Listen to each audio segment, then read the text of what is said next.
خدا کا کلام ہے. بیج کیا ہے؟ بیج کیا ہے؟ خدا کا کلام. ہمیں کیا جاننا ہے؟ بیج کیا ہے؟ خدا کا زندہ کلام. وہ ہمارا کیا ہے؟ بیج ہے، اور جو ہمیں خدا نے تفصیل میں سمجھایا. اور راہ کے کنارے وہ ہے جنہوں نے سنا. راہ کے کنارے کا کیا مطلب ہے؟ جنہوں نے سنا، اور پھر ابلیس آ کر کلام کو ان کے دلوں سے چھین لے جاتا ہے. کون چھین لے جاتا ہے؟ ابلیس آ کر اس کلام کو چراتا ہے، چھینتا ہے اور نکال لے جاتا ہے، تاکہ وہ آگے نہ بڑھیں، آگے نہ سیکھیں، آگے نہ بڑھ سکیں اور جڑ نہ پکڑیں. ایسا نہ ہو کہ ایمان لا اور نجات پائیں. کیا ابلیس کا جو کام ہے وہ کس چیز سے ہمیں روکتا ہے؟ ایمان لانے سے اور نجات پانے سے. جو کلام، جو بیج بویا جاتا ہے ہم نے، اس کا جو بیج ہے جو وہ پھلتا نہیں ہے، ابھرتا نہیں ہے، درخت نہیں لاتا، پھل نہیں لاتا، تو کیا کون جیتتا ہے؟ جو بیج کا پھل رہ جاتا ہے اس میں اور خراب ہو جاتا ہے، آگے کو جڑ نہیں پکڑتا اور وہ اگتا نہیں ہے. تو یہ ابلیس کا پلان ہوتا ہے کہ نہ وہ درخت پھلے، نہ وہ بیج اگے، نہ اس میں پھل آئے، اور نہ وہ ایمان لے کے آئے، اور نہ وہ کیا پائیں؟ نجات پائیں. نجات پانے کا کام کیا کرتا ہے؟ روک دیتا ہے. ہم 13ویں آیت میں جائیں گے. اور چٹان پر وہ ہے جو سن کر خوشی سے قبول کر لیتے ہیں. چٹان کا کیا مطلب ہے؟ جو خوشی سے قبول کر لیتے ہیں. کیا ہے؟ وہ سنتے تو ہیں مگر کیا کرتے ہیں؟ وہ چٹان کی مانند ہیں. چٹان ہے، سن کر کلام کو خوشی سے کیا کرتے ہیں؟ قبول کر لیتے ہیں، اپنی زندگی میں انیل کر لیتے ہیں، جان لیتے ہیں. آگے کیا کرتے ہیں وہ؟ کہ ان کی زندگی جو وہ قبول کر لیتے ہیں کلام کو، لیکن وہ جڑ نہیں رکھتے. کیا نہیں رکھتے؟ کیونکہ چٹان ہے، پتھر ہیں، مضبوط ہے، اور چٹان اور پتھروں میں جڑ نہیں بنتی، نہ اگتی ہے، نہ درخت بنتا ہے. ایسے لوگ ہیں کہ وہ دکھاتے تو ہیں، سمجھتے تو ہیں، خوشی سے قبول تو کرتے ہیں، مگر چٹان ہونے کی وجہ سے کیا نہیں ہوتا؟ جڑ نہیں پکڑتے. جب جڑ نہیں پکڑتے تو پھل بھی نہیں آئے گا اور درخت بھی نہیں بڑا ہوگا. مگر کچھ عرصے تک ایمان رکھ کر آزمائشوں کے وقت پھر جاتے ہیں. مطلب وہ چٹان کی طرح ہوتے ہیں، ان سے دکھ، تکلیف اور کچھ ایسی چیزیں نہیں برداشت ہوتی جو کلام ہمارے اندر انیل کرتا ہے، ہمیں ڈالتا ہے، اور ہم وہ چیزیں اپنے اندر خوشی کے ساتھ قبول تو کرتے ہیں اور جڑ نہیں پکڑتے، اور وقت کے ساتھ، آزمائشوں کے ساتھ ہمارے جسم سے، ہماری زندگیوں سے وہ کیا ہو جاتی ہیں؟ نکل جاتی ہیں، دور ہو جاتی ہیں، اور ہم کیا ہو جاتے ہیں؟ بے ایمان ہو جاتے ہیں، نجات نہیں پا سکتے، اور ہماری زندگی ادھوری اور خالی رہ جاتی ہے. اور 14ویں آیت کی طرف چلیں گے. اور جو جھاڑیوں میں پڑا. کدھر پڑا؟ جو جھاڑیوں میں پڑا، اور اس سے وہ لوگ مراد ہے. کون سے لوگوں کی؟ جو جھاڑیوں میں پڑا، اس سے وہ لوگ مراد ہے جنہوں نے سنا. کیا سنا؟ لیکن ہوتے ہوتے اس زندگی کی فکروں، دولت، عیش و عشرت میں پھنس جاتے ہیں.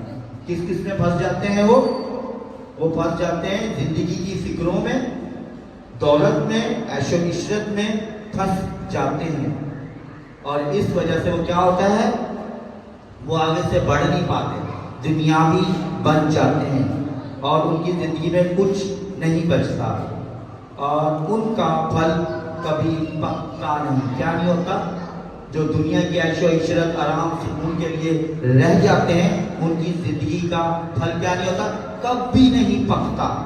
وہ کچے کے کچے ہی رہتے ہیں، بیکار کے بیکار ہی رہتے ہیں. اسے نہ وہ کھانے کے کام ہے، نہ استعمال کرنے کے، وہ پھینکنے کے کام آتا ہے.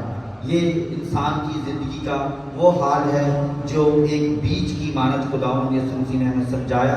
اس لوکا کی انجیل اس کے 8 باب اس کی 4 آیت سے ہم 15ویں آیت تک پڑھ رہے ہیں، اور اب ہم آئیں گے 15ویں آیت پر.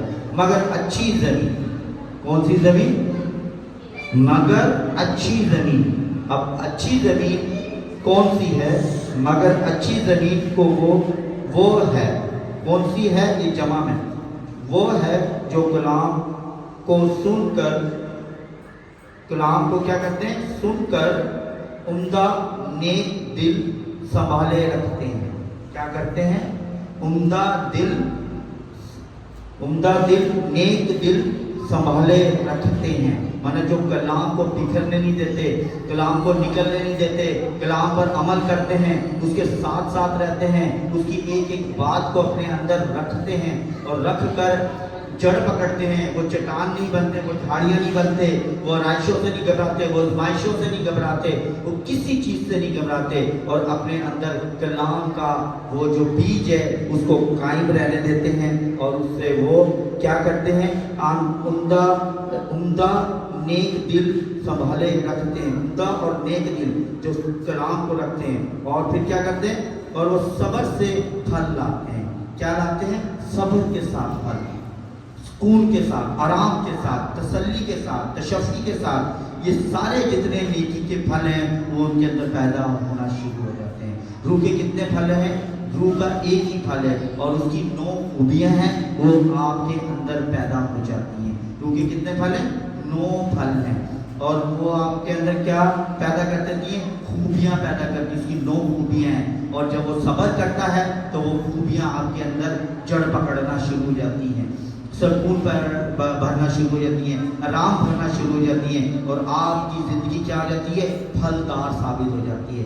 جب آپ کو لوگ دیکھتے ہیں کہ یار اس کا کلام بہت زبردست ہے، یہ ہم جب کلام سناتا ہے تو ہماری روحیں تازہ ہو جاتی ہیں، ہمارے اندر ایک سہراب سا بہنے لگ جاتا ہے، ہمارے اندر ایک زندگی کا پھل آنا شروع ہو جاتا ہے، ہمارا اثر خدا کے ساتھ شروع ہو جاتا ہے، ہماری محبت خدا کے ساتھ شروع ہو جاتی ہے، ہم کلام کی طرف توجہ کرنے لگ جاتے ہیں، ہم پرستش کرنے لگ جاتے ہیں، ہم دعا کرنے لگ جاتے ہیں، ہم اپنے خادم کی عزت کرنے لگ جاتے ہیں، ہم چرچ کے ہر کام میں حصہ لینے لگ جاتے ہیں۔ تو آپ کی زندگیوں میں اس سے کیا ہوتا ہے؟ پھل لگنا شروع ہو جاتا ہے، اور آپ صبر کے ساتھ آہستہ آہستہ ایک وقت میں تناور درخت بن جاتے ہو، اور آپ کا تناور درخت، اور اس پہ بہت سارے پرندے گھونسلہ بناتے ہیں، اور بہت سارے لوگ اس سے فروٹ لے کے کھاتے ہیں، اور آپ کی زندگی ہو جاتی ہے فروٹفل۔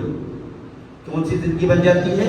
فروٹفل، اور وہ فروٹفل زندگی آپ کے لیے بہت طاقت، قوت اور محبت اور ہمیشہ کی زندگی پیدا کرتی ہے۔ خداوند کے اس کلام سے آپ سب کو برکت دے اور بڑھائے اور برکت دے۔ خداوند کی برکت دے۔ آمین۔